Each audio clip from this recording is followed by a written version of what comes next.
ganda ng ating pag-uusapan ngayon. Kahit ako, meron akong malaking karanasan sa pangyayaring ito, lalo na sa aral na ito. Kasi isa din ako sa naniniwala at napaniwala nun. At kung kayo po ay bumisita sa ating website, ang ating pag-usapan ngayon ay nakapublish na po sa ating website. At nabanggit ko nga doon, Brother Toto, sa umpisa, na ang Sunday Law ay talaga naging isa sa mga paborito kong isermon, baga, sa mga churches ng Seventh-day Adventist na dinadalo ko, saan may mga invitation po ako. At lalo na pagka may mga crusade. Pag may mga crusade, at ang pinaka-paborito kong tema sa aking crusade for 1 week, 2 weeks, ay ang title ko ay End Time Messages from Jesus Christ. Ang ganda ng aking ng illustration ko diyan. Talagang pag tinignan mo yung larawan niya, talagang humahatak ng maraming audience. Ano kaya itong End Time Messages ni Jesus Christ nito? At isa sa mga sermon na aking pinagmamalaki at nabanggit ko dati ay tungkol sa Abomination of Desolation. Kung saan dito ay pinatunayan ko na totoo dati ang Sunday Law. Believe na believe ako rito. At sa sobrang pananabik ko na ito ay i-share sa mga Adventist, talagang alam mo kung ilang slide ang inabot yun. Umabot ako ng 95 slides, Brother Toto, para lamang maintindihan at makuha na mga mahal nating Seventh-day Adventist na malapit na ang Sunday Law.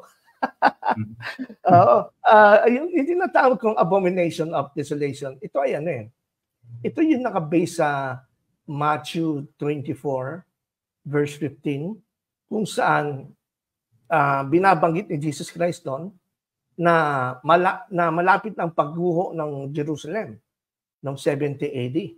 Kaya kita niya, no? Yan po ang aking presentation, no? Pinamagatang, What is Abomination of Desolation? Maraming humihingi sa akin mga pastor niyan at mga elder all over the Philippines dahil ito ay isa sa mga paraan para ipahayag ang pagiging totoong Abomination of Desolation. At naisip ko nga, hindi ko nailagay itong talatang ito. Dapat itong topic na talata natin ngayon. Ngunit gagawin kasi natin part 2 itong ating discussion. Una natin i-discuss yung National Sunday Law, general overview. And then yung part 2 natin ay tungkol sa Mark of the Beast tsaka 666. Ayun, yung verse 18.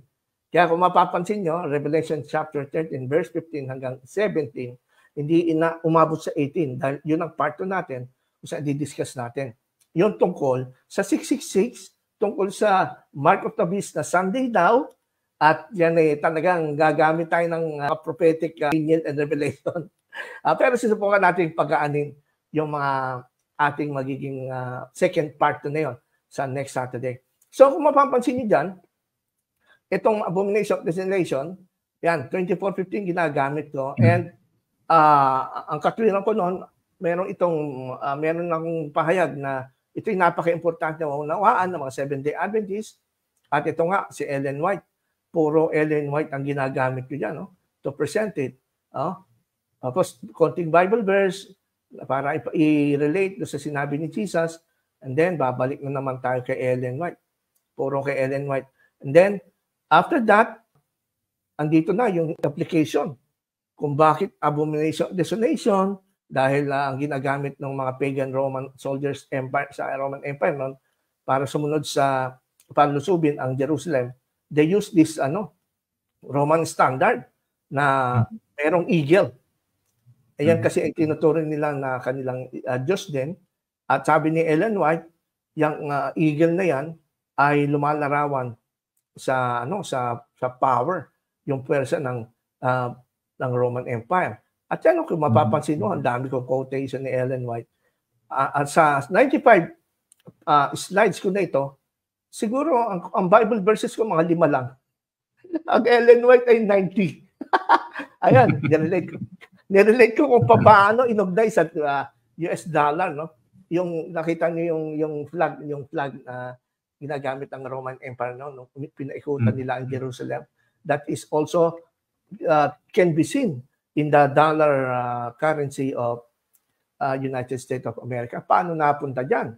Yung dollar, di ba? At yan, merong kahulugan. So, nagkikreate ako ng sensation na, kita nyo, may kaugnayan ng Amerika sa katuparan ng propesya. And then, andyan na yung Novus Ordo Secolorum, yung nasa dollar, and then whatever, kung ano yung sinabi ni Ellen White. And then, sinamahan ko yun ng mga tungkol kay Francis. Anong pinagkaiba niya? Siya lamang ang first Jesuit Pope ever. At talagang sa kanyang mga pinaglalaban ay pagbabalik ng Sunday law. And this is the Laudato Si na sinasabi. No? Sunday, like the Jewish Sabbath, is meant to be a day which heals our relationship with God, with ourselves, and with others, with the world, sabi ni Pope Francis noong 2015. At nirelate ko yan sa sinabi ni Ellen White, a great controversy. Na sinabi ni Ellen White, yung mga calamity na ito, hindi titigil hanggang ang Sunday observance ay ma-enforce. Yun kasi ang concern ni Pope Francis sa kanyang Laudato Si. Hindi naman actually Sunday law. Ang concern niya is itong Sunday makapagpapahinga ang ating mundo at makakaroon ng time ang mga tao sa kanilang health, sa kanilang family, relationship with God. At sabi ganoon ay darating ang time, pati yung calamity, mababawasan ang pollution na na-experience ng ating mundo. And presidente naman si Obama, no? At talagang agree si Obama dito sa Sunday, pati sa Senate and everything.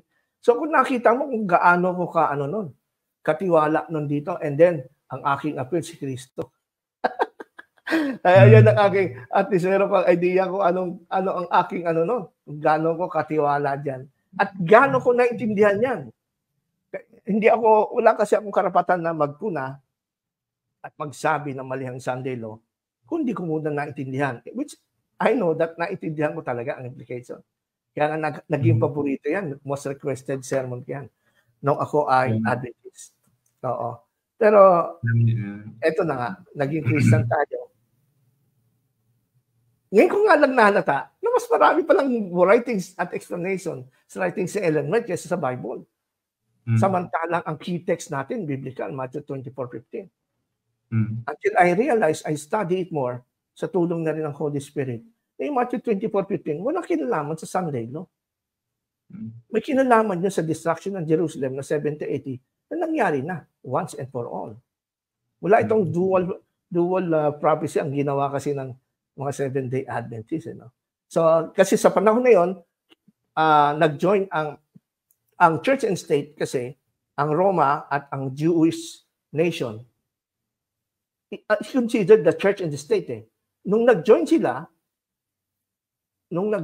silang nagpapatay kay Jesus, di ba? Ang church and state nagpapatay kay Jesus. And then, nagkaroon ng pag-aaway, naglaban sila.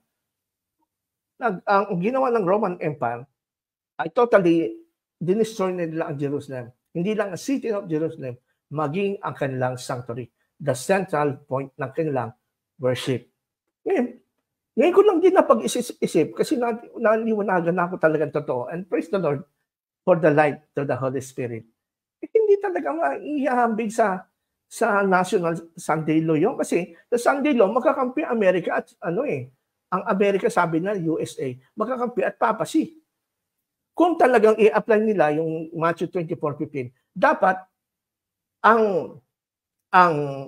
papacy ay kailangan awayin niya ang US of America.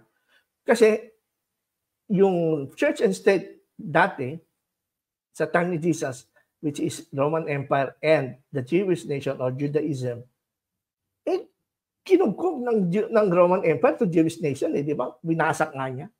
Hindi sila talaga nag-join. Samantalang sa Sunday law, ang application, iba, magkakampi sila, they join forces and alliances to unite and decree the Sunday law. Ang layo, di ba? Number one reason kung bakit ako hindi naniniwala sa turo ni Ellen White na Sunday law. Kasi po, unang-una, ang Sunday law nito ay naka-based sa imagination or wild imagination of Ellen White. Pag sinabi natin wild imagination, ito yung katang-isip hindi nakabatay sa katotohanan o sa facts. Much more nakabatay ito sa feelings kaysa sa facts kasi walang batayan mula sa kasulatan. Kasi practical na lang, mga kaibigang Adventist. Yung talata na ating binabasa sa Revelation 13, verse 15 hanggang 17. Tingnan nyo mga kaibigan Adventist. Kung mayroong binabanggit itong Sunday law o may binabanggit itong Sabbath issue. Sabi lang sa 15 and 17. And it was allowed to give breath to the image of the beast, so that the image of the beast might even speak and might cause those who would not worship the image of the beast to be slain. Also, it causes all, both small and great, both rich and poor, both free and slave, to be marked on the right hand or the forehead, so that no one can buy or sell unless he has a mark that is the name of the beast or the number of his name. This is the default answer, Brother Toto. Nung ako'y Adventist, pag tinanong, saan mo mababasa sa Bible na may Sunday law? Although, aminado ko na walang mababasa at mga Adventist na walang mababasa na word na Sunday law dito. Pero may pag ginagamit lang Bible verse to back up their claim na meron magaganap na Sunday law. Bakit daw? Kasi nga, ina-assume nila na meron dito sinasabi na image of the beast na susuportahan yung first beast para lahat ng mga tao ay pasusunurin niya at susamba sila doon sa beast ng Revelation 13 na galing sa dagat. Kahit sino, kahit anong klase, mayaman, mahirap, free of slave, sila yung makatanggap sa right hand nila at sa forehead. At hindi sila makakabili hanggat dinatanggapin itong authority nito. Sa interpretation ng Seventh-day Adventist, Brother Toto, iba itong beast na ito sa Revelation 13, 15 at 17. Ito yung tungkol na dun sa beast na second beast na tinatawag nila na galing daw sa land, which is America. In short, America. So para patunayan ng Seventh-day Adventist na ang Pope at ang America ay magjo-join para i-declare ang Sunday law, this is the central verse. At sinasabi din ni Ellen White na kapag hindi po sumang-ayon ang sinuman sa panukalang ito, ay mararanasan nila ang kamatayan. Ayun, no? Ang sabi dito ni Ellen White, dito po sa aklat na Maranatha. Kung meron kayo po nito na Maranatha, page 268, sa paragraph 4, sabi ni Ellen White, itong kanyang interpretation. I saw the leading men of earth consulting together, and Satan and his angels busy around them. I saw a writing, copies of which were scattered in different parts of the land, giving orders that unless the saints should yield their peculiar faith, give up the Sabbath, and observe the first day of the week, the people were at liberty after a certain time to put them to death. Yan ang interpretation ni Ellen White doon sa Revelation 13, 14 to 17. Okay? Nakita daw niya na ito'y natupad na sa kanyang vision. Remember, this is the vision of Ellen White. Na nakita daw siya na sinusulat na ang kopya nito ay pinakalat sa buong lupa para magbigay ng order na sila ay i-give up ang Sabbath at i-observe ang first day of the week. So therefore, ito ay hindi basta lang turo ni Ellen White.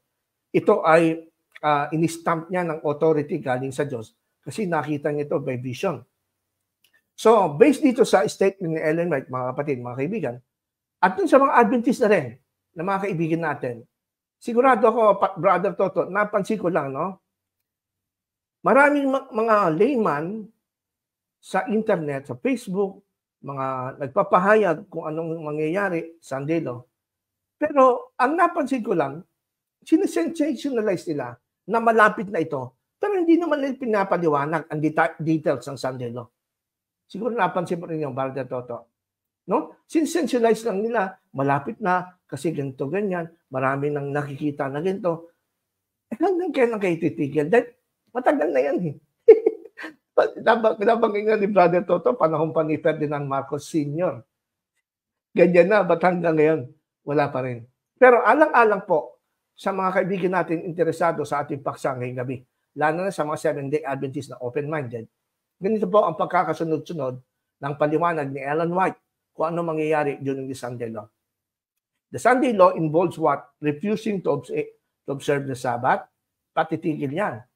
At yung pagsimba, masimba ng Adventist, ipapatigil yan. Number 2, adhering to Sunday worship.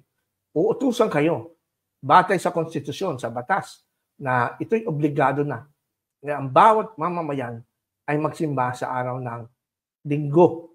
This is corporate worship ang pinag-usapan dito. Number 3, following the decree that mandates the cessation of work on Sunday. Kasama daw po sa decree na yan, hindi lang yung pagsimba sa Sunday, kundi bawal po ang magtrabaho pag-araw ng Linggo.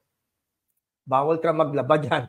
Kung ano pinagbabawal ni Ellen White sa Seventh-day Adventist na gawin sa araw ng Sabado, yan po ang sinasabi din niya na bawal din sa araw ng Sunday pag dumating na ang Sunday law. No? So, then, number 4, ano pa mangyayari? Complying with the decree that mandates worship on Sunday. Of course, magiging obligatory na Sunday. Kapag hindi ka sumunod, sabi ng number 5, the penalty of death for those who do not comply with the regulations concerning the observance of Sunday law. Ayun, nagiging makakatakot, nagiging katatakutan, kakabahan ng maraming lalo na Adventist dito dahil alam natin, ang mga kapatid nating Adventist ay allergic sila sa Sunday worship, no? At to the point na mayroon ako narinig na Adventist nang sinasabi, sila ay nag-worship lang once a week, tuwing araw lang ng Sabado. Ibig sabihin, the rest of the week, they do not worship God. Kasi they know what they know, ang inuutos lang ay Saturday. So nagiging extreme yung iba. Kaya ano po ang response natin dito? Well, kung titignan natin ang totoo mga kapatid, maraming mga Adventists ang talaga hindi nakakaintindi at nakakaunawa ng tama tungkol sa kung ano talaga ang Sunday law. Maraming nagsasabi dyan na ang Sunday law, actually, mamaya i-quote natin, Brother Toto, yung maraming theologians na nagsasabi mismo na iba na ang panahon ni Ellen White, iba na yung panahon natin ngayon. Nung panahon ni Ellen White kasi, masyadong mahigpit noon ang mga denominations, mga Christian denomination, na ni-emphasize nila more yung moral law, moral code, kabanalan ng linggo. May mga ganyan kasi, lalo na yung mga Puritans. If you heard about the Puritans, ito yung mga talagang they considered Sunday as the substitute of the Jewish Sabbath sa panahong Kristiyano. Kung noon sa Old Testament, bawal magtrabaho ang mga Hudyo pag Sabado. Dito rin sa mga Puritans, I didn't believe na parang ating hindi malabag ang kalooban ng Diyos. Every Sunday, bawal maglaro ng basketball, bawal mag-shopping, kundi wala tayong gagawin. It is complete rest. Yan. So, meron ng mga Adventists na nagsasabi na ang Sunday law, ang alam lang nila, tatakas na sila sa bundok. Ilang karamihan na narinig ko, Brother Toto, ang alam ng mga Adventists ay tatakas na tayo sa bundok. Pag nakita na nila na nag-promulgate na at ginawa ng Constitution ang Sunday, tatakbo sila sa mga bundok. Ano mo sasabi mo ng Brother Toto? Napaniwala ka ba nun? At gaano ba kakumbinsi itong mga ganitong paliwanag? Actually, 40 years ago, naniniwala ako. Kaya nga yung country living, yun na yung message 40 years ago na pinag-uusapan namin. And pinaghahanda kami. Kaya nga naintindihan ko na ngayon bakit pala may Pathfinder at saka parang Boy Scouting. Yes, ayun yun. Yung pala yun. To make ready. In preparation to make ready. Now, syempre, I was very naive and at that time, hindi pa ako maalam sa Bible. So, naniniwala ako nung time na yun. But later on, ayun nga, as nag-progress na ang Pilipinas at saka buong mundo, nagkaroon na ng mga bagong technology and particularly itong present time na ito. Masasabi ko nga na medyo hindi na bagay yung pinaghahanda na mamundok Kasi Yes. hindi ka na makakapagtago dito sa buong mundo nito. Sa panahon natin ngayon. Sa panahon natin wala na. Oo. Hindi Tapos, na. yun nga, we are so Satellite covered na by spy satellites na at saka Yes. yung thermal imaging. Pag sinabing thermal Oo, imaging, kahit nakasa kahit bundok ka, saan ka, yung madidetect signature ka. ng heat signature, Yes. madidetect Yun ka. ang, So, it yes. doesn't work that way anymore. Tapos, syempre, meron akong i-share lang na may nakikinig kasi ako dun sa isang pastora na talagang very passionate siya about country living. Tapos, tinanong ko, sabi ko, so pastora, paano ito? Yung mga matatanda. Kasi ako'y naka-experience ng farming at saka yung pagtatanim. And sabi ko, hindi po ganun kadali mabuhay sa bundok. Doon na lang sa patag, mahirap na pagka ikay nagpa-farming. At saka nag-aalaga ka ng mga hayop para, yun nga, for survival. Paano pa kaya sa bundok? And of course, i-describe mo yung situation sa bundok, nasa jungle, tapos merong mga, yun nga, mga bad elements na ma-encounter. So tinanong ko, paano ngayon yung mga matatanda na may maintenance at saka kung ano-ano yung kanilang kapansanan. So pagka-country living mo ba yun? So wala na, medyo siyempre, kasi dati kasi hindi na kami nag-iisip eh. It was so actual na yung iniisip namin na malapit na magka-country living. Hindi na nga ako nagpatayo ng bahay nung time na yun. Wow. Kaya yun yung isa kong pagsisisi. Wow. Pero later on, yun nga, ngayon nag-iisip na mga tao, sabi nila, paano mangyayari yun? Di ba? Sa hirap ngayon ng buhay, pag pumunta ka pa sa bundok, mas mahirap pa. At saka kung wala kang training sa pag matanda ka na, at saka wala kang training sa survival, hindi ka pwede sa bundok. Hindi ka tatagal. Doon ka mamamatay. Guaranteed. Yes, ang totoo nga niyan, Brother Toto, no? Marami akong kakilala. Nung nasa Arcillas pa ako, masyado silang extreme sa paniwala kay Ellen White. Sinama niya yung mga pamilya niya, yung mga bata, pinatigil sa pag-aaral. Mamundok na daw. So nabundok sila, matagal sila sa bundok. Alam mo nangyari? Kasi hindi balanse ang kanilang way of living. Nagsikpayatan, nagsakit, yung iba namatay. Dahil hindi balanse. Hindi balanse ang kanilang way of living doon. Although sinasabi nila na nagtatanim kami rito, walang insecticides yung tanim namin, talagang we are free. Doesn't work. Pero it doesn't work that way pala. Nag-image pa. So nakita ko rin talagang meron talagang parang sign ng kulto, no? Ang pagsunod kay Ellen White. Ganyan ang mga kulto eh. Napansin mo ba yung kila Gene Jones, yung kila David Koresh, yung nangyari dun sa Texas, di ba? Adventist yun eh. At napaniwala niya siya sa yung Davidian, Branch Davidian. Oo. Nag-separate sila, nag-isolate sila, di ba? Punta sila tumira sila sa isang ilang community, under control sila. Ganon ang sign, no? Nawawala sa tinatawag nating katinuan ang turo ng mga membro kasi nagiging extreme sila, brother. Kaya nga ang ano natin, ito yung concern natin, no? Sa mga Adventist na yung pagiging extreme nyo dapat ay i-balance nyo rin kung ano sinasabi ng banal na kasulatan. At yung mga doctors, mga health doctors, hindi tira kayo na tira. Kahit yung vegetarianism eh. Bago ka mag-decide mag-vegetarian, you have to consult with the doctor. Kasi hindi lahat compatible. Sige, brother to. Yung aking mother-in-law, kasi sabay kami naging Adventist. Actually, nauna sila by... kumbaga, I was influenced also kasi nga very passionate din yung mother-in-law ko. Later on, nung nasa Adventist na kami, siya naman nag-one step extreme, naging Adventist Reform movement siya. So, ang kanila talaga towards vegetarianism. And they were really preparing for the Sunday Law. And yung mother-in-law ko, ini-influence niya ako, sabi niya, pakinggan mo tong message na ito. Tapos, to the point na wala naman sakit yung mother-in-law ko except na malnourished siya. So, at the age of 78, pinag-vegetarian siya. Tapos, lahat na lang ng mga pagbabawal, binigay sa kanya. So, extremes din. So, hindi ko naman sinasabing lahat ng Adventist ganyan. Pero may danger kasi. May danger kasi. May paligsahan kasi ng, ayun nga kung sino yung mas banal.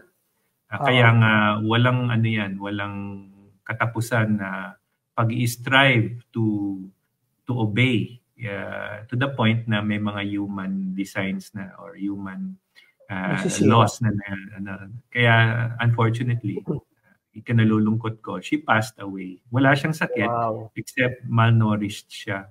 Kasi nung na-hospital nga siya, dinalaw siya ng mga kapatiran nila and sabi yung dextrose daw ay lason. So, wala nang kakainin yung mother-in-law ko. So, sabi ng doktor sa amin sa sanitarium, wala naman sakit ang mother niyo eh. So, na-discharge siya, pero yun nga, alagaan daw, kumain mabuti. Ayaw niyang kumain kasi natatakot siya na ang influence sa kanya ng mga kasama niyang vegetarian is, ayun nga, huwag kang kakain ng ganito at ganyan.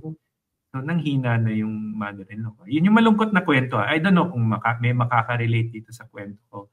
Pero alam niyo po, hindi ko naman sinasabing totally mali yung health health reform, no. Pero dapat ilagay sa lugar kasi meron nga kaming isang kapitbahay din na doktor na doktor-doktoran kasi Adventist siya. Ewan ko kung natatandaan niyo pa si Dr. Divina Gracia dito sa Camyas. Naalala niyo ba yun? Yes. Marami siyang mga pinapayo. Pero yun, nagulat kami kasi he died suddenly, na-stroke. Wow.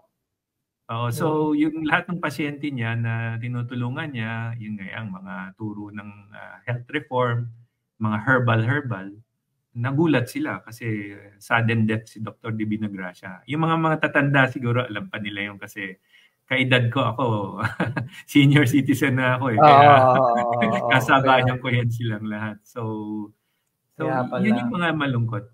And of course, ang usap-usapan kung ibabalik natin nga dito sa Sunday Law, ang kabuntot pa rin yan, babalik yan doon sa gospel ng Seventh-day Adventist, which is the Sabbath keeping. Ako paulit-ulit ako ngayon, very straightforward ako. Sabi ko, ang gospel ng Seventh-day Adventist, Sabbath, 10 Commandments. Seventh-day Sabbath keeping. Kasi kung 10 Commandments lang kasi, sasabihin nila, madali lang yung 1 to 9.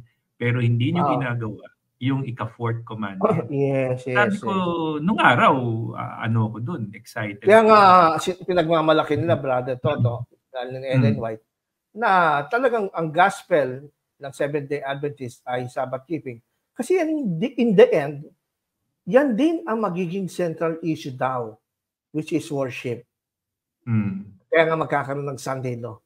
So in the end, walang relevance yung relationship mo kay Christ, walang relevance yung you are saved by His grace, by the righteousness by faith. Walang relevance. Ang relevant in the end, kailangan huwag kang magpatatak ng mark of the beast o mag-accept ng Sunday Law, kundi manatili kang ingatan ng Sabado. Nawala si Kristo. Hindi na si Kristo ang sentro, kundi yung araw. Alam ko masakit itong aming pinag-usapan ngayon. Katulad niyon, we discuss about Sunday Law. Bakit? Maraming hindi naniniwala sa Sunday Law. Kahit mga Adventist, Brother Toto, na mga professional Adventist, mga theologians, ito mga kaibigang napipikon. Hindi ito Adventist mismo. Ang sila nagsasabi kung bakit hindi sila naniniwala sa Sunday Law. Okay, ito po ang sabi ng Adventist Today magazine. Kung alam niyo po yung Adventist Today magazine, ito po ay binubuo ng mga theologians, scholars na nagsasabi kung ano ang kanilang findings sa turo ng Adventist. Ito'y sinulat ni Pastor Reindeer Bruinsma.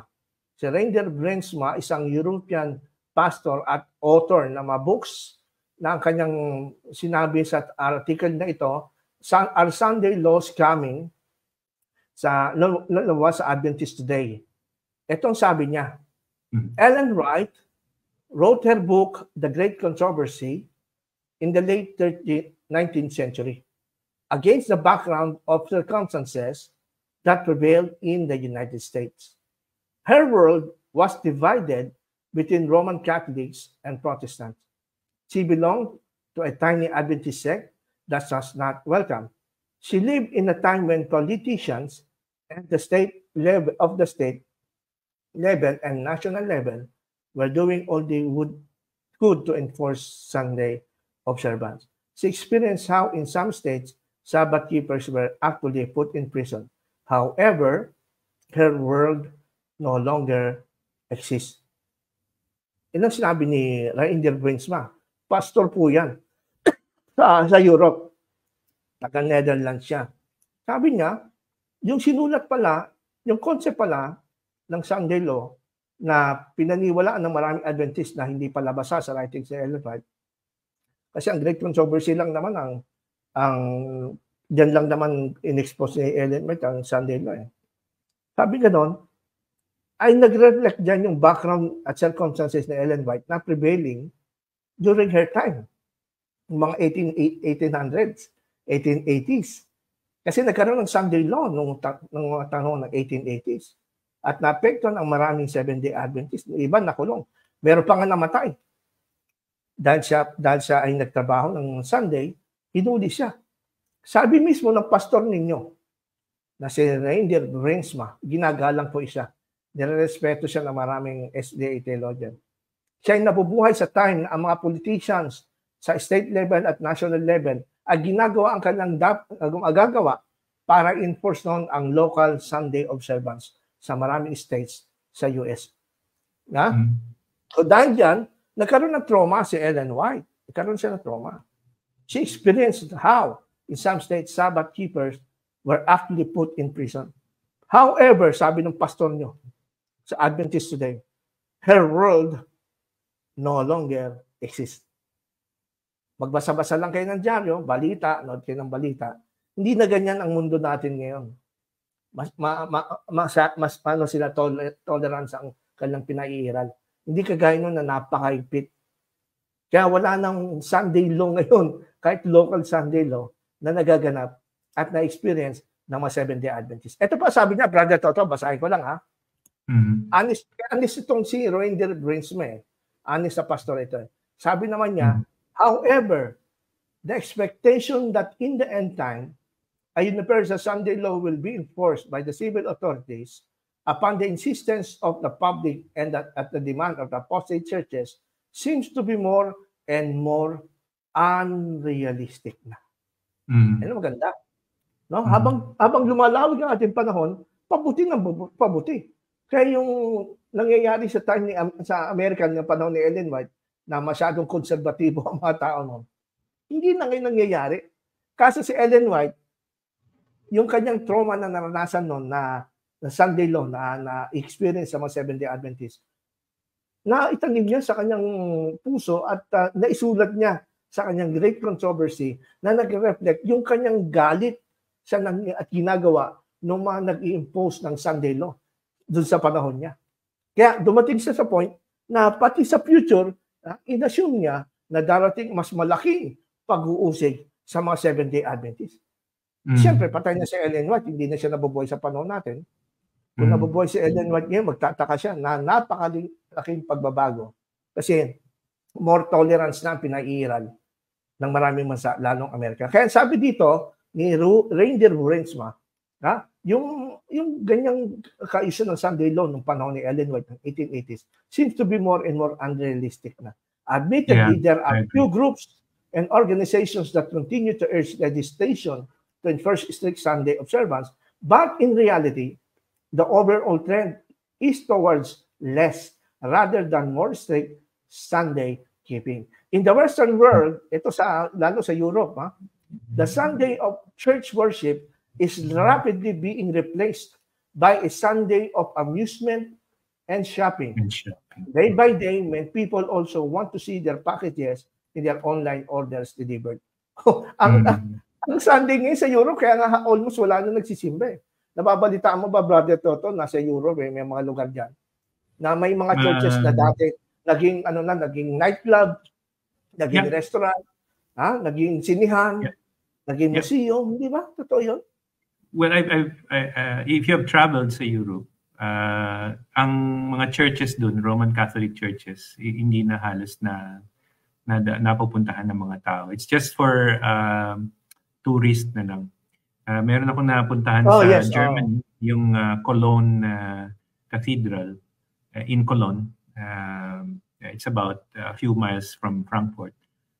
Ang ganda-ganda. Pero sabi na 400 years na hindi matapos-tapos yung simbahan. Pero it's grandioso. Talagang napakaganda nung simbahan na yun. Pero sadly, wala na nagsisimba. Kasi nga, it's just for tourist attraction. Ngayon, itong mga nangyayari with regards to hindi na aligned yung mga prophecy ni Ellen G. White. It's already a sign for our Adventist friends na wala yung pag pinag-aralan niyo yung mga turo ni Ellen G. White about what's going to happen with Sunday law, hindi na siya relevant. Hindi na relevant sa time natin. Oo. Mas educated na ang mga tao, ngayon. Pero tanong, Pastor, since 1844 up to today, ilang million or thousands or hundreds of Adventists ang napatay because of persecution? Wala pa ako nabasang statistic niya. Pero for sure, meron nangyayari. Hindi naman ganun karami. Pero, okay. Hindi ganun karami. Now, hindi siya magiging significant or in biblical proportions, hindi ba? Wala kang pwedeng gamitin sa Bible unless na talaga ang mga tagasunod ni Kristo pinapatay. Na ginagamit side by side. May report bang, let's do a comparative doon sa mga Hudyo nung World War II. Kasi sa akin, kung ilalagay ko ang sitwasyon ko, ang Adventist before World War II, sabi na, ito na, end of the world na. Ayan na. Pero walang Sunday law nangyari. Pero may gera. Tapos parang end of the world na ang tingin ng tao, hindi ba?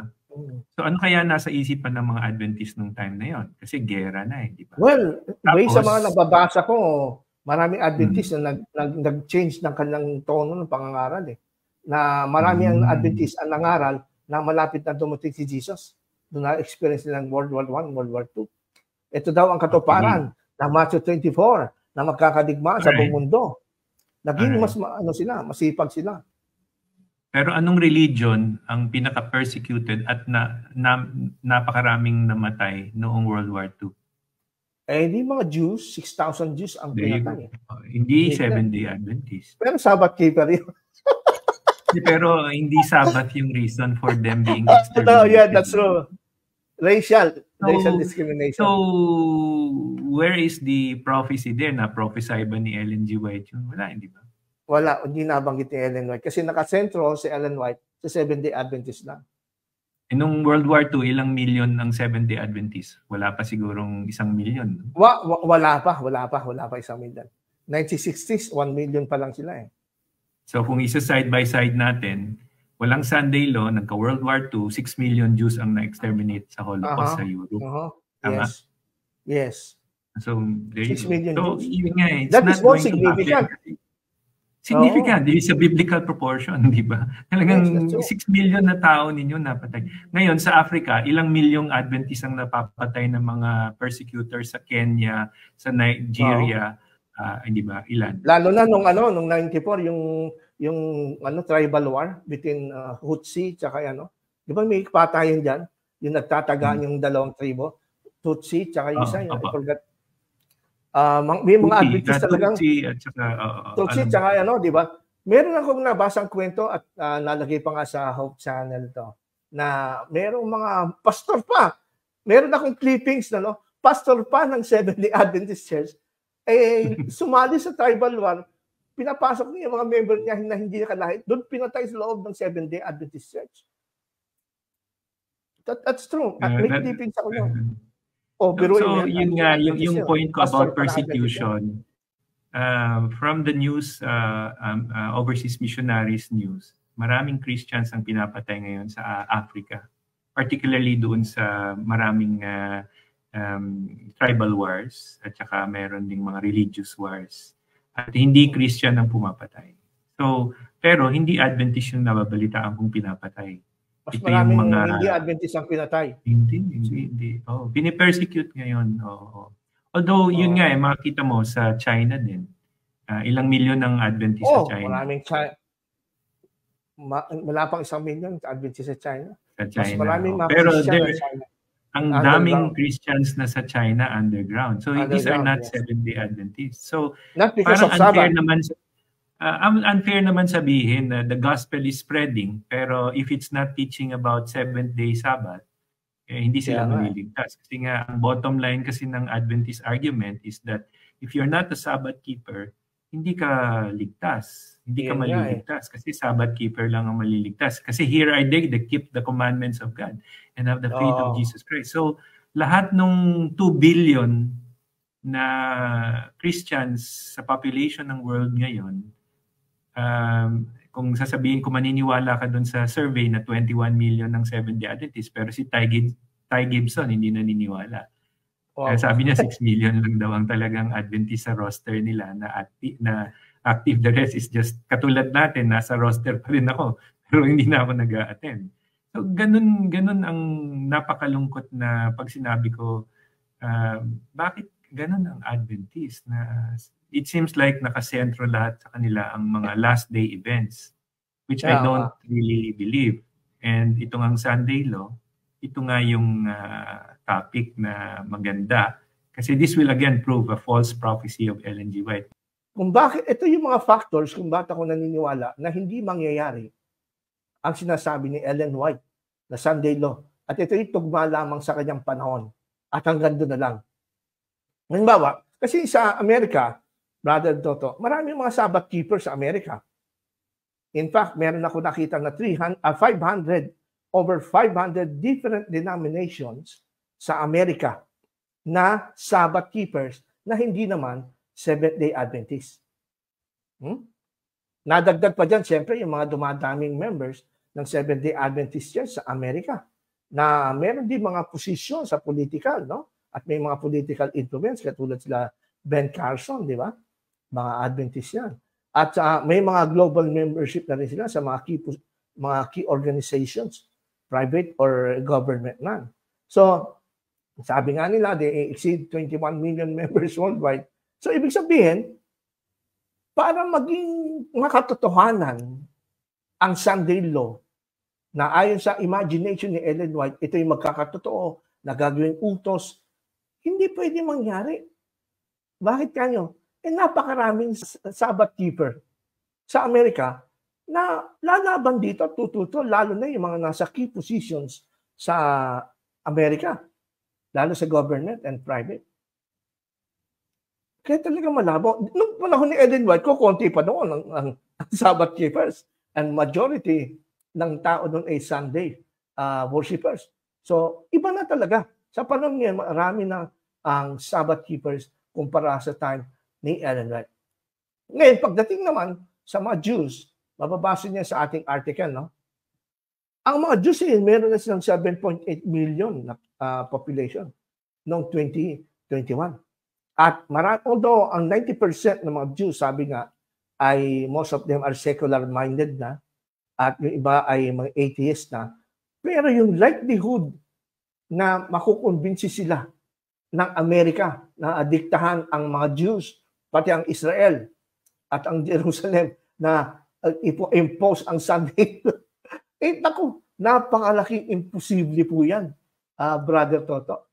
Ikaw ba, sa tingin mo, Brother Toto, itong mga Jews na nakalakayan at nakaugat na sa kanilang kultura, ang Sabat, kahit na sabihin mo pang iba dyan ay secularist na, hindi naniniwala sa Diyos, naniniwala pa rin sila sa Sabat, ay makukumbinsi sila na magkikip ng Sunday, mag-worship ng Sunday. Actually, sa Middle East ngayon, napaka forced to contend with ang Israel. Talagang napakalakas nilang bansa. And well, they are respected. At alad dyan ang Amerika. Respected and respektado sila at saka kinakatakutan. So kung pipilitin mo ang Israel, which is yung kanilang Sabbath keeping is connected yan, ay they will fight to the death. Identity nila yan eh. choice nila at saka right nila yun eh. Talagang Yes. and may karapatan naman sila, Pastor, kasi kung babasahin natin yung lumang tipan, di ba? Talagang nakipagtipan ang Panginoon kay Moises and ang bayan ng Israel. Kaya nga yung tinuturo ninyo, hindi ba, na ang lumang tipan ay tipan yan sa bayan ng Israel. Pinadaan kay Moises. So, tayo namang mga hintil, hindi sa atin yan. Kaya yung argument about the Ten Commandments, hindi natin apply yung mga laws ng Torah sa mga Gentiles. Correct. So may lesson na tayong na-cover dyan. Pero as far as... hindi ko naisip noon yan, Brother Toto. Ang alam ko lang, nakapokus ako, Seventh-day Adventist ang uusigin. At nakasentro ang Seventh-day Adventist. Pero hindi natin naiisip itong mga Jews, no? Itong mga Sabbath keepers din na iba. Paano na yan? Hindi na nakapag-uusapan yan ng mga nagde-lecture about Sunday law. Hindi na pinag-uusapan yan eh. Opo. No? Yung mga Messianic Jews means sila ay naging believer na kay Christ. Persecuted din sila sa loob ng Israel kahit na nagki-keep sila ng Sabbath. Kasi practice pa rin nila yun eh. And sabi nga natin, di ba, hindi naman prohibited ang Sabbath keeping. 7th day I'm talking about. Pero hindi siya required for righteousness and for salvation. Yes. So, ang kamalian sa 7th-day Adventist is nire-require nila. Kung pakikinggan mo yung mga preachers nila, nire-require nila yon. At saka sa mga postings ngayon, bihira mo mabasa about Jesus Christ. Palaging idinidiin nila Sunday law, Jesus is coming. Yun lang, Jesus is coming. Pero ang emphasis is on the Sunday law at saka keep the 10 commandments. Sabi ko, that's no gospel. You don't save people by telling them keep the 10 commandments. People are saved because of Jesus Christ. Double speak yun. Na para sabihin mo na hindi naman nire-require. Pero niniwala ka sa Sunday law. Sa Sunday law, nire-require ka na kailangan magsabat ka para hindi ka mamatagtapis na Sunday. Yes, di ba? So, hindi nila sinasabi, ba't ginagawa nila? But action speaks louder than words.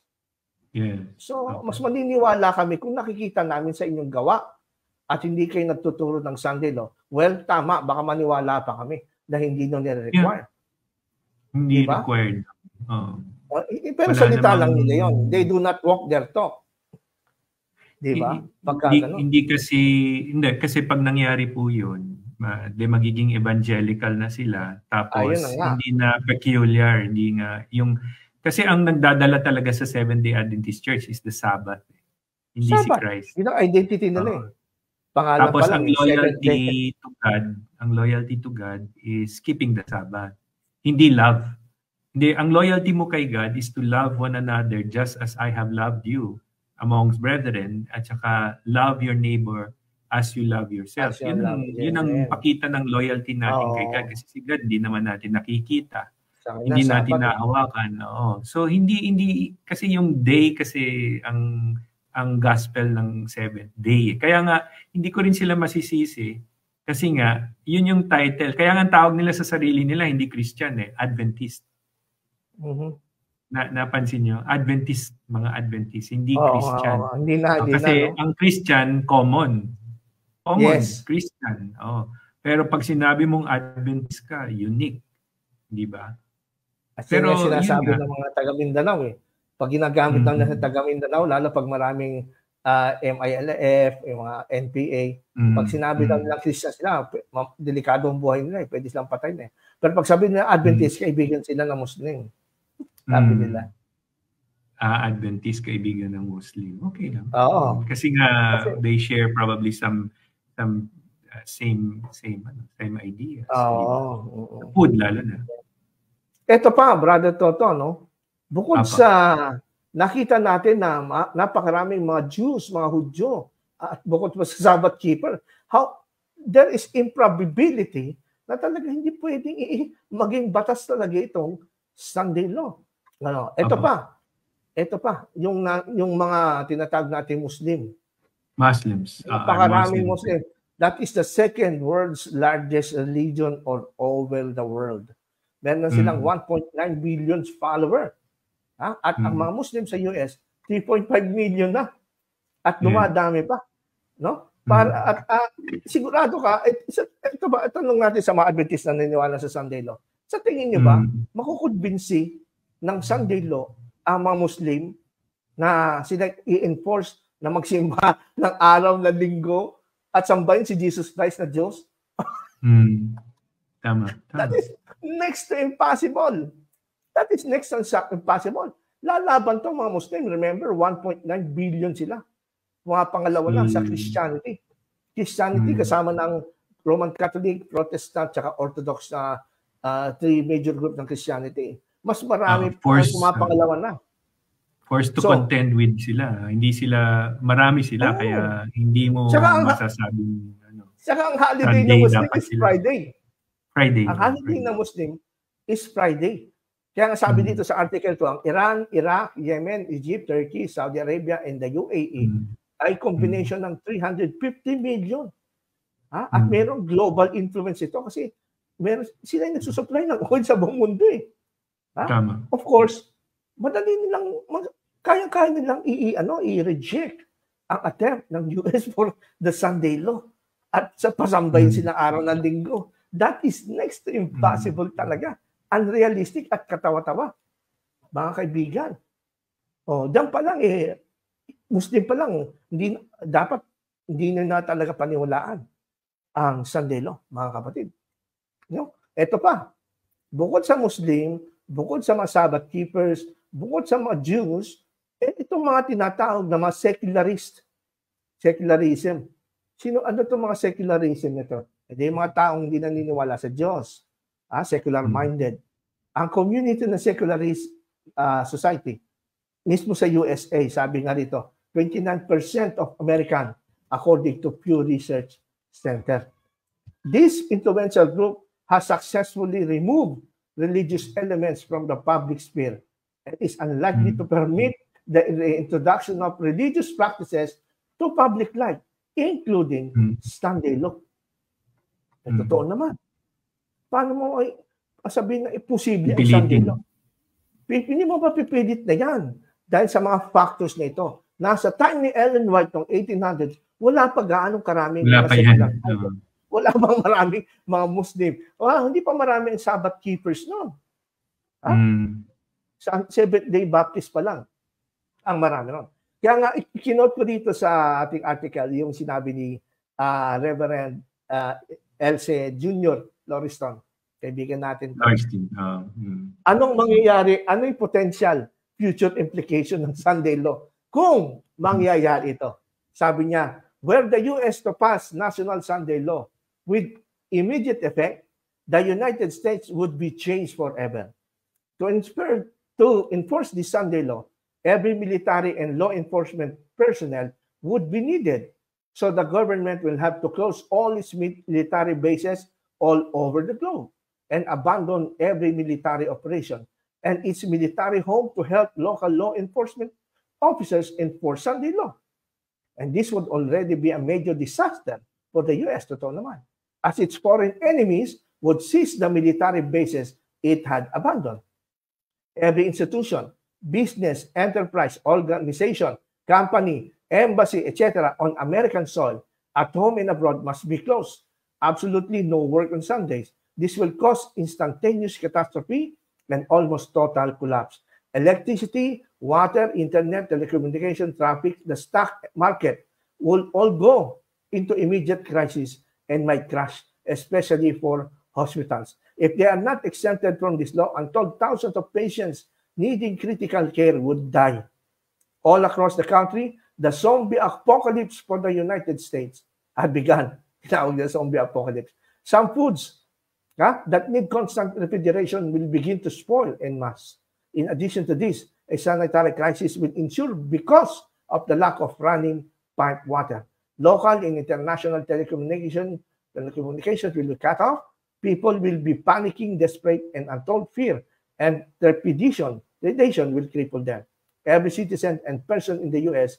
at this time must attend church to worship God despite the crisis and mayhem all around them.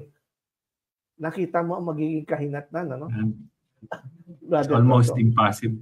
Ano na nga almost yung suicide. Yung probability almost zero eh. Zero probability na i-impose yung Sunday law kasi itong lahat ng ating systems na tumatakbo ngayon hindi mo mapapabayaan.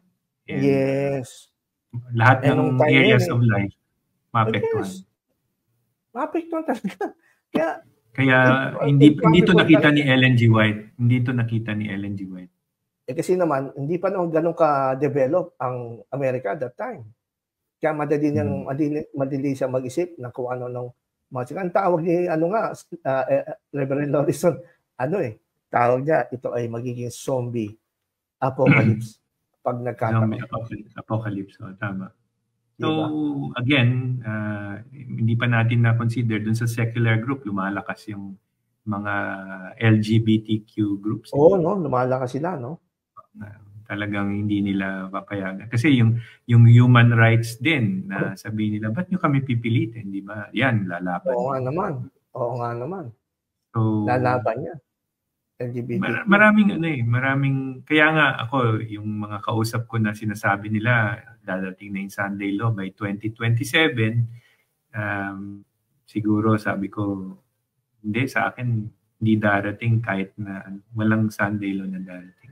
Itong Adventist Today ay binubuo ng maraming iba't ibang Adventist scholars, mga theologians. So mas may karapatan sa amin ito.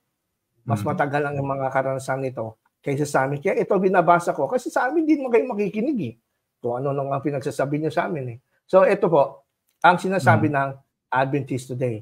Pakinggan nyo, isi-share natin. Dito po sa Adventist Today. Ito ay galing sa Why Do Preachers Here Talk So Much About Sunday Law? Ang pamagat. Bakit ang mga preachers ng Adventist ay nagsasalita at nangangaral tungkol sa Sunday Law? Ito ang sagot ng Adventist Today. The Bible records that early Christians did suffer persecution because the Roman Empire looked unfavorably on foreign religious movements. The Bible also correctly warned that future Christians would meet oppositions for their belief, just as did Jesus himself. And of course, many have and still do. But the notion that the Seventh-day Adventists will be singled out for persecution for keeping the Sabbath because Sunday laws will have made it illegal to go to the church on Saturday is an invention of Ellen White, in particular, her book, The Great Controversy. Tama. Magandang pag-amin to mula sa Adventist Today. Sila na mismo umamin. Sila mismo umamin. Ito yung mga progressive Adventist to, talagang hindi sila takot na sabihin ng tama. Kahit masakit, masasaktan ka. Sabihin nila. At ito, binabasa namin sa inyo. Na ano sabi, ang Sunday law ay invento ni Ellen White, in particular sa kanyang libro, Great Controversy. Kaya nga, ang payo ko sa mga Adventist na nagpapakalat ng Great Controversy sa mga bus, at yung iba, proud na pa, tuwa pa, pinagmamalaki pa Great Controversy. Huwag nyo ikalat yan, tapon nyo na sa basura yan. Bakit kanyo? Puro kasi sinungalingan pala sinasabi. Mismong inyong magazine, Adventist Today, nagsasabi na invento lamang ni Ellen White yung sinasabi na Sunday law. Tapos, ito nga sabi ko, Brother Toto, bakit ang mga Adventist at ang General Conference, ang lakas ng loob magpakalat ng Great Controversy book? Di ba meron silang project na ganyan? 1 billion. Nung narinig ko nga na the project is to distribute 1 billion copies of The Great Controversy. And sabi ko nga, sana Bible na lang. Sana Bible na lang, mas kapag ipaniwala. Sasama mo na Great Controversy. Nandun yung inventong aral ng yung propetang si Ellen White tungkol sa Sunday law. I'm not even sure kung nabasa na ni Alexander, ni Elmer yung Great Controversy. Maybe, alam mo, maraming Adventists hindi pa nababasa yung Great Controversy. Sigurado yan. Elmer and Alex, nabasa nyo na ba yung The Great Controversy? Or ilang books ni Ellen G. White ang nabasa nila. Diba? Yung Bible nga, baka hindi pa nabasa ng mga to eh. Guaranteed, hindi pa nila from cover to cover. Brother Romeo Romanan. Doc Ron, maalala ko nung student pa ako sa SDA School.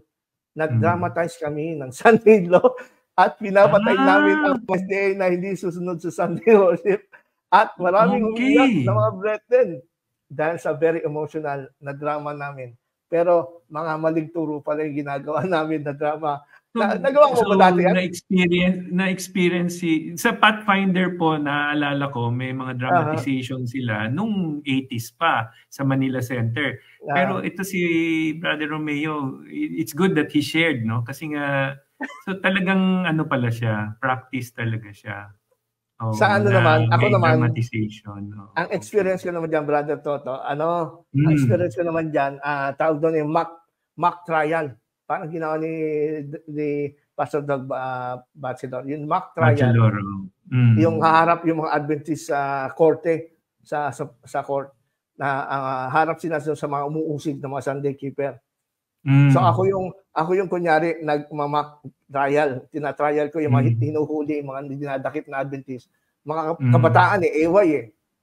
So tatlo sinatatanungin ko, ba't mo nasabi na totoo ang Sabado? Ba't mo nasabi na mali ang linggo? Okay. Pag hindi nakakasagot, pinapalo. Okay. With dramatization. Dramatization, pero at the same time, tuturuan sila kung paano sasagot. Kasi pagka yung tinawag ko, hindi alam yung sinasagot, sinasabi ko na kung dapat isagot. Parang preparation na rin. Pag nawating yung iniisip ko na Sunday Law, ready sinasagot. Diba? Mock trial ang tawag namin doon. Mock trial. Yan, ang mga interesting. Thank you. Thank you, Dun. Thank you for explaining. Invento lang ni Ellen White yan, at sabi nga nung kaninang binasa rin natin, galing kay Pastor Bruinsma, Ranger Bruinsma. Ito interpretation lamang ni Ellen White, batay sa naranasan niya para nagka-trauma siya noon, nung time, nung 1880s, na nagkaroon ng Sunday Law na local sa California, na marami pong mga Adventist ang nakulong. Okay? Di pa nga natin nababanggit dito yung nasa Australia si Ellen White, 1901 . Sabi niya sa mga Adventist ng Sunday Law, pagka kayo huliin sa Sunday Law, huwag kayong gagawa din pag Sunday. Ang gawin nyo, magbitbit kayo ng Bible, maglakad kayo, magkaroon kayo ng kunyari Sunday worship, na ginagawa naman na pwede naman gawin ayon sa Panginoon. Yan sabi ni Ellen White. Payo ni Ellen White yun. Payo ni Ellen White. Pag Sunday, pwede kayo mag-compromise. At kung ganun pala, paano pa magkakaroon ng persecution? Yun ang tanong ko nga noon .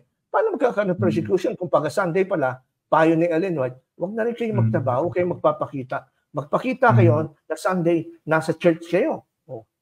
At kayo nag-worship, umaawit ng awit sa Panginoon, nagba-Bible study. So, bakit ba kayo natatakot? Sunday, no? Si Ellen White na rin ang sumira sa kanyang paniniwala. Kung takutin niya na magkakaroon ng International Sunday Law, pati lahat ng bansa.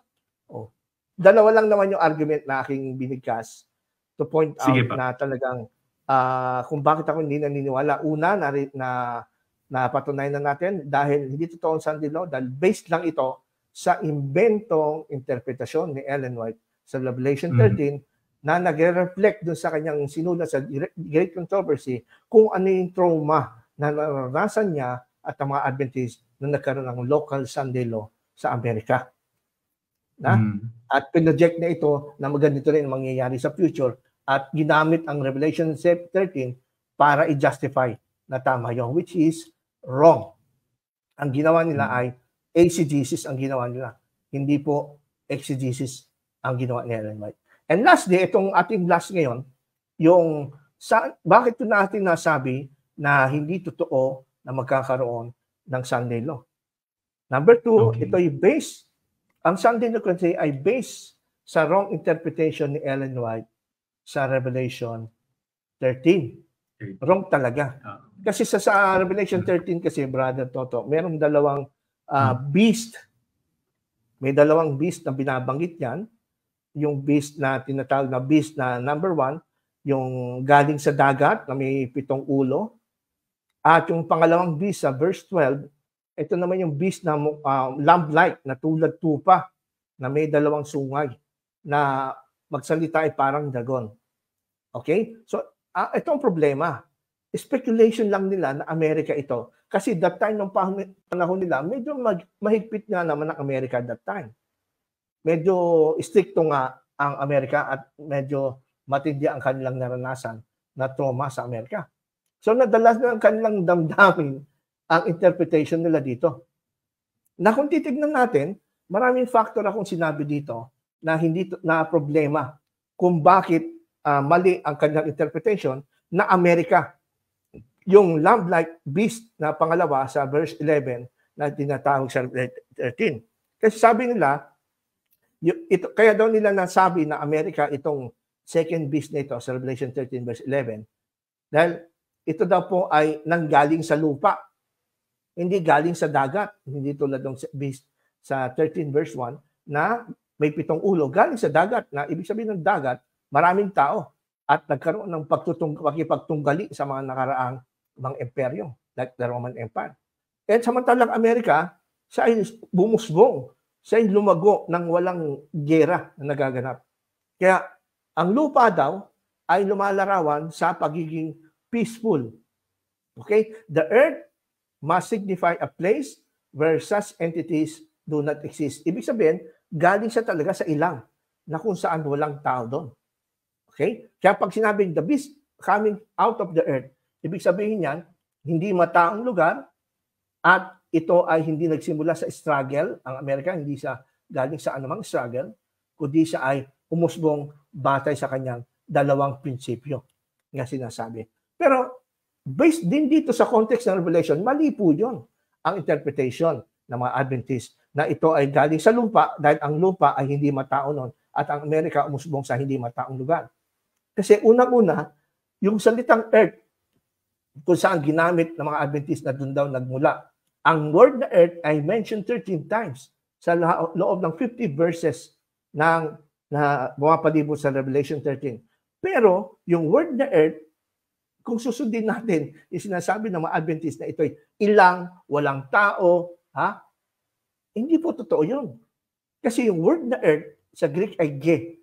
Ginamit din ito sa Revelation 12:4 kung saan sinasabing ang mga fallen angels na kumampi kay Satan during the warfare, nagkaroon ng digmaan sa langit, hinulog yung 1/3 ng angels sa lupa. Salitang lupa din ang ginamit. O sa Greek ay ge. Ibig ba sabihin, hinulog atong mga anghel na ito na nagrebelde sa langit sa isang hindi mataong lugar? Ang mga tao nun may mga tao na nun No? Kasi, tapos, yung earth na salita ay ginamit din sa Revelation 12:9 para tukuyin kung saan hinulog ang diablo. Kaya nga, di ba sabi sa Revelation 12, at ang diablo ay inihulog sa lupa at nagagalit ang diablo sapagkat konting araw na lang meron siya. Kaya sa aban ninyo, mga nasa lupa, o di may mga tao na. Next, ito'y tinatahanan, itong earth na ginagamit sa Revelation 13, ay hindi papasa yung interpretation ng Adventist na ito'y ilang, hindi mataong lugar. Kasi ayon dito sa Revelation 14:3 and 6, itong earth na tinutukoy sa Revelation 13 ay earth na tinatahanan kapwa ng mga sumusunod sa beast, no? At ng mga righteous na kinabibilangan ng 144,000. Nandun sila sa earth. Pareho silang nandun. So paano sasabihin ng mga Adventist na ang land na pinanggalingan nitong beast na lamb-like beast sa verse 11 na sinasabi ito daw ay Amerika, hindi galing sa mataong lugar. Therefore, nagpapatunay lang yan, the Bible explains itself na doon pa lang sa unang interpretation na lamb-like beast na galing sa lupa, mali na, talagang what more yung mga susunod na paliwanag mo. Doon pa lang sa pinaglalagyan, mali na kayo ng paliwanag. Therefore, hindi ito Amerika. No? Hindi ito Amerika.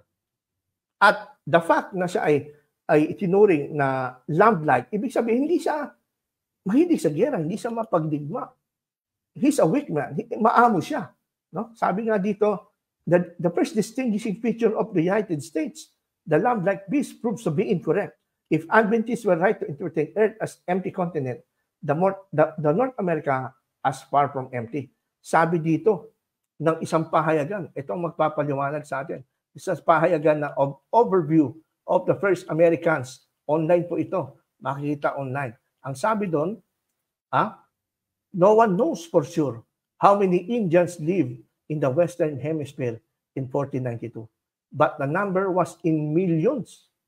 In no sense were the Americans empty land. O dito, history pa lang at Bible, mali na kagad ang interpretation na Amerika. At never na-mention ang Amerika sa time na ito ng Revelation 13. Remember, ang Revelation sinulat ni Apostle John sa 7 churches na nag-i-exist noon sa Turkey, sa Asia Minor. Sa palagay niyo ba, nung sabihin ni John, itong love-like beast na ito doon sa 7 churches, ang pagkaunawa ng 7 churches, Amerika ang tinutukoy noon. At yung beast na sinulat ni John sa 7 churches ay papacy na Roman Catholic. Wala pa naman Roman Catholic noon.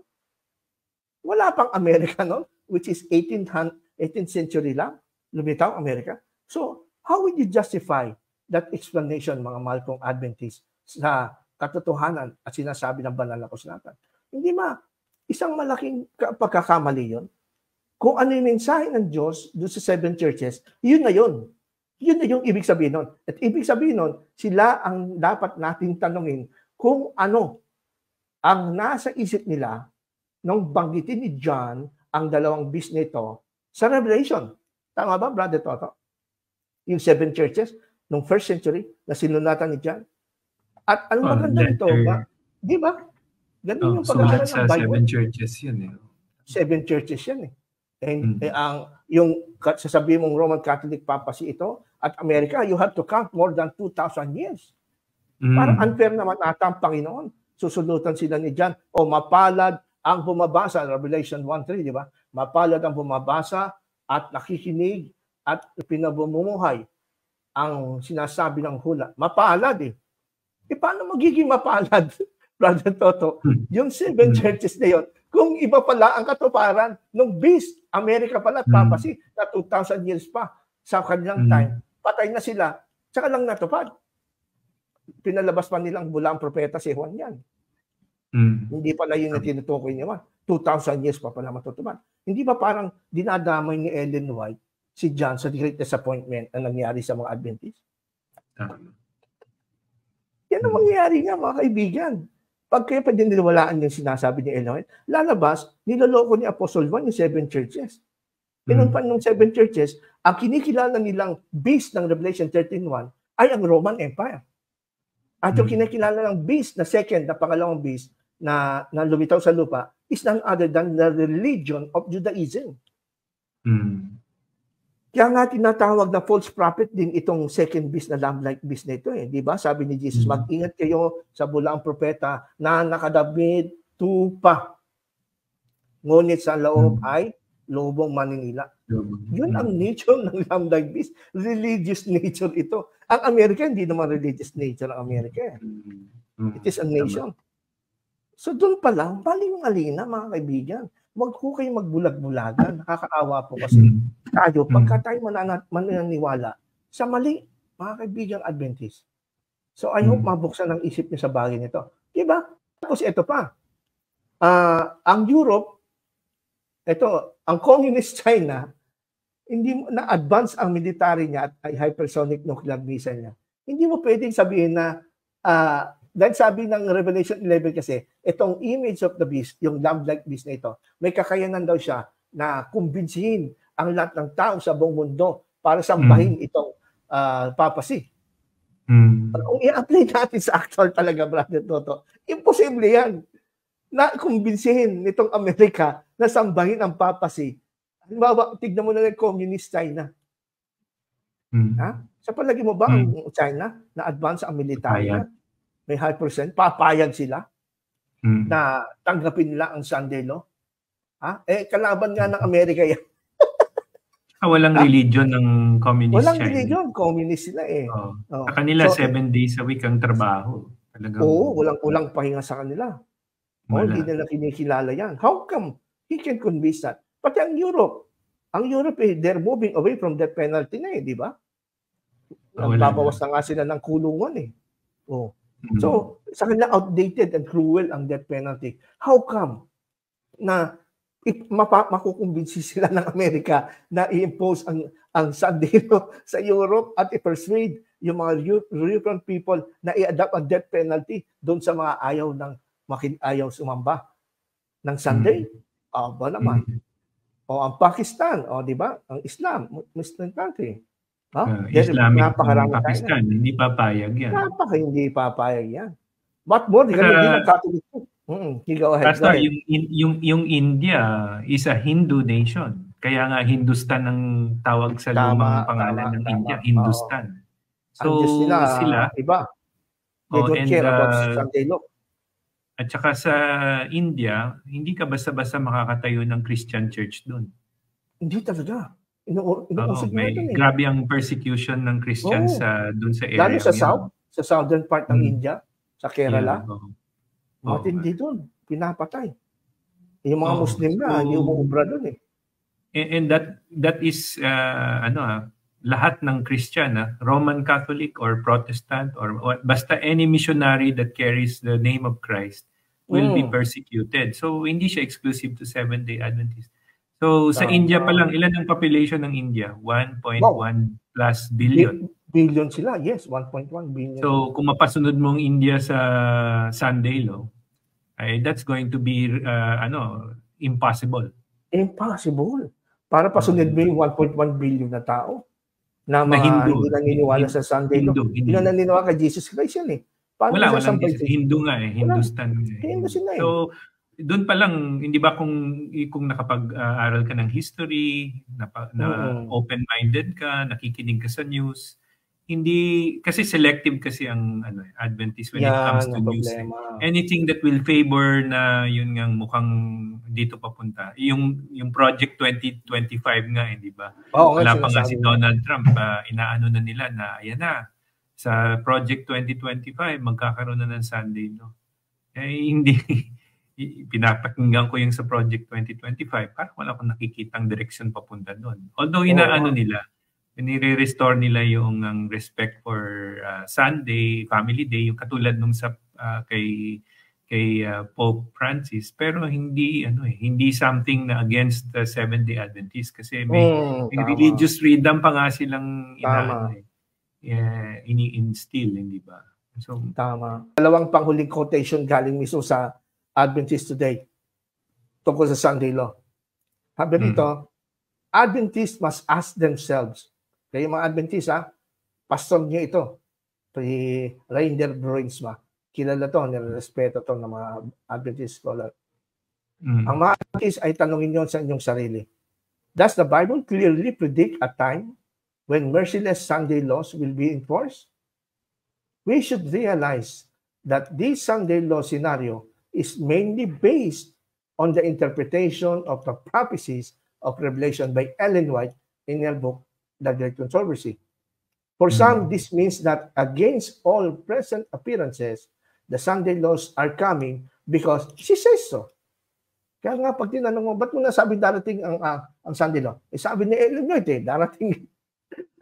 Ganon. For others, it means that Ellen White was wrong and that she is thereby disqualified as a prophetic beacon for the Adventist believer. I'm sorry to say that. Totoo talaga yun. Dahil walang batayan si Ellen White, interpretation lang nito, inimbento lang ito, sabi ng inyong magazine. Therefore, para saan pa ba't kayo maniniwala? Para saan pa ba't hayaan nyo na matakot kayo sa Sunday law na hindi naman pala totoo? Walang batayan ang inyong takot. Dahil sabi dito pa, itong huli natin babasahin na Adventist today ito, mga Adventist po ito, mga kaibigan, nagsasalita. May scholars niya, mga theologian. The actual biblical proofs for this are insubstantial. Katulad niya in Revelation 13, insubstantial yung interpretation nila.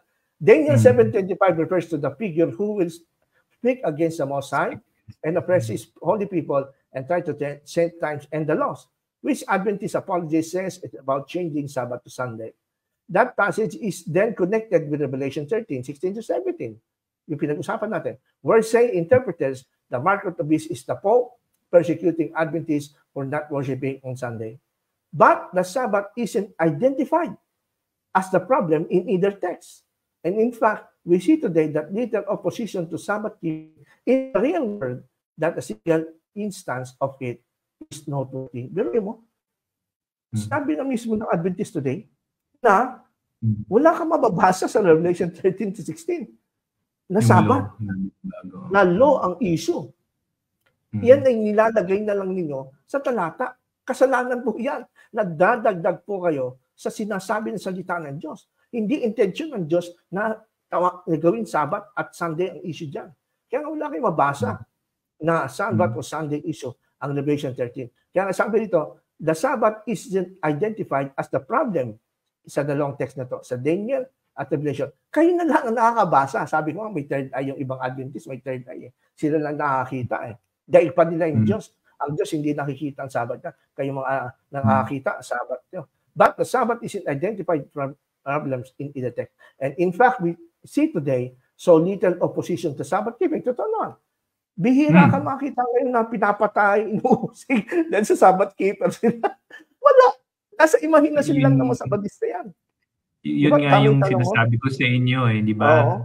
World War I, World War II, ilang 7-day Adventists ang na-persecute or napatay dahil sa Sabbath. Umabot na tayo 50 years later, 60 years later, 2024 na tayo, 180 years ago na yung 1844. Wala pa rin tayo naririnig na napatay or nag-escalate na, papunta na doon. Palaging it's just a news, a small news na pinalaki dahil yun nga yung naghahanap ng ng balita na buhayin ulit yung passion ng mga tao to preach the Sabbath and the 7th day. Katulad nga nung yung layman na umaakyat sa bus, hindi ba? Gospel preaching pero ang bagsak pa rin yung ikapitong araw ng pagpapahinga. So hindi siya gospel. So yun yung nakakalungkot eh. Sayang yung opportunity to introduce Jesus Christ to many, pero ang bottom line pa rin is the obedience to the fourth commandment. So hindi ba? Yes. So we defeated ngayon yung purpose of the gospel, that it is the power of God that brings salvation to all men. Uulitin ko yun. Kasi nga, pagka sinabi mo si Christ, crucified and then resurrected, God loves you, it has power. Kasi yan ang hinahanap ng tao ngayon na they feel so lost in a world that has no more love.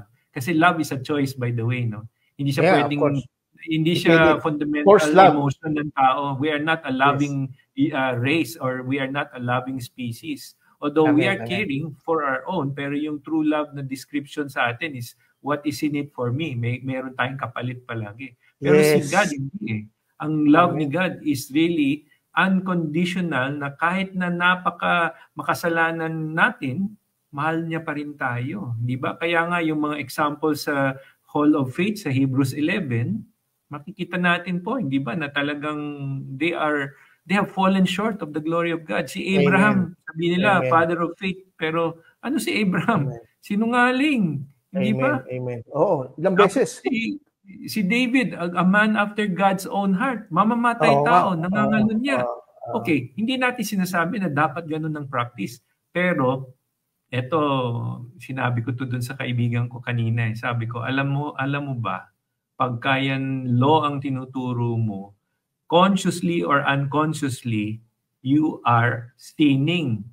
So kahit na sinasabi mo nagkikeep ka ng Sabbath, kung hindi mo kabisado yung law about the Sabbath at hindi mo natutupad perfectly, sinning ka pa rin. Kaya noong panahon sa Old Covenant, meron silang may sin offering sila at saka may burnt offering kasi that is to ask for yung cleansing of unintentional sins. And if that is the case, yun nga, lahat tayo, whether Adventist or non-Adventist, Christian or non-Christian, under the law of God, we are all sinners.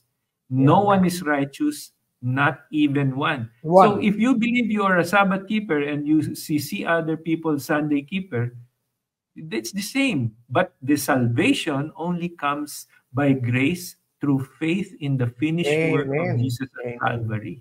That's the gospel. So the Adventist three angels got message which is claimed to be the eternal gospel is no gospel at all. Because it does not bring any good news. It has no salvation. It's just a warning. Pero yun nga, it goes back to the law. Hindi ba, come out of her, my people? Come out from what? Tapos tatakutin ka kasi ang judgment hour dumating na. Yes. Tapos ganito nga yung strategy eh. Turuan muna natin sila righteousness by faith. Pagpasok, turuan mo na yung sa Sabat at saka pagkain and everything. Correct. So dagdag sa membership, tithes and offerings, chiching!